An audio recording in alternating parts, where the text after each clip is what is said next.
खबरें जो आपको सीधे जोड़ती हैं हमसे, जिनका आपकी जिंदगी पर होता है सीधा असर।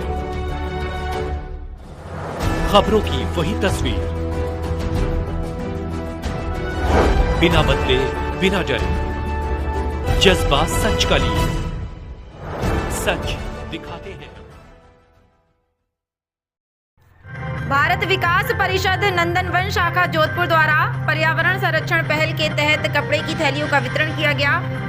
आपको बता दें कि माहेश्वरी न्याती नोहरा में चल रही भागवत कथा आयोजन में भारत विकास परिषद नंदनवन शाखा जोधपुर द्वारा पर्यावरण संरक्षण पहल के तहत कपड़े की थैलियों का वितरण किया गया।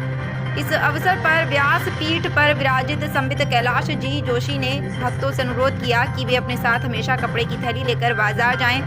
प्लास्टिक की थैलियों से न केवल पर्यावरण प्रदूषित होता है, अपितु गौमाता और अन्य पशु इनका सेवन कर लेते हैं और अकाल मृत्यु को प्राप्त करते हैं। यदि गौमाता की और उसके स्वास्थ्य की रक्षा करनी है तो हमें प्लास्टिक का त्याग कर कपड़े की थैली काम में लेनी चाहिए। इस अवसर पर भारत विकास परिषद नंदनवन के सचिव संजय भंडारी ने परिषद के सेवा कार्यों का वर्णन किया और थैली वितरण में सहयोग देने के लिए सदस्य श्रीमती मंजुलता थानवी का आभार व्यक्त किया। इस अवसर पर सीआरपीएफ के पूर्व कमांडेंट जुगल किशोर जोशी, भजन गायक शिव कुमार बोहरा, राज कमल राठी, विनोद सिंघवी, ओम कुमार बोहरा, नटवर थानवी, संतोष बोहरा, प्रसिद्ध समाज सेवी मंजुलता थानवी, मांगीलाल रंगा, शिवदयाल व्यास आदि गणमान्य लोग उपस्थित रहे। राजस्थान से आशीष पुरोहित की रिपोर्ट। आज माहेश्वरी न्याती नोहरा में श्री संबित कैलाश चंद्र जी जोशी की जो भागवत कथा चल रही थी, उसमें भारत विकास परिषद नंदनवन शाखा पश्चिम प्रांत जोधपुर के द्वारा श्रीमती मंजुलता थानवी के सहयोग से कपड़े की थैलियों का वितरण किया गया है। लगभग 500 थैलियाँ आज वितरित यहाँ, जिसमें प्रसाद डाल के दिया जाएगा। कुछ वितरित कर दी गई है, कुछ प्रसाद के साथ दी जाएगी। इसका मूल उद्देश्य भारत विकास परिषद वैसे सेवा और इसके कार्य करती है, लेकिन वर्तमान में गायों की स्थिति बहुत खतरनाक है।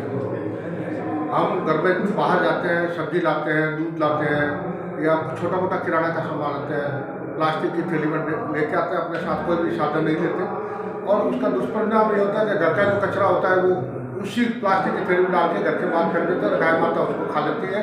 और ये प्लास्टिक गायों के पेट में होता है। आज ही पन्नालाल गौशाला में गाय का ऑपरेशन हुआ है, राधा रानी गौशाला में भी एक ऑपरेशन हुआ है और दोनों में गाय के पेट से 5-5 किलो 10-10 किलो प्लास्टिक निकला है। तो प्लास्टिक नश्वर बिल्कुल नहीं है। 300-400 साल तक प्लास्टिक वैसे ही पड़ा रहता है, पर्यावरण को प्रदूषित करता है।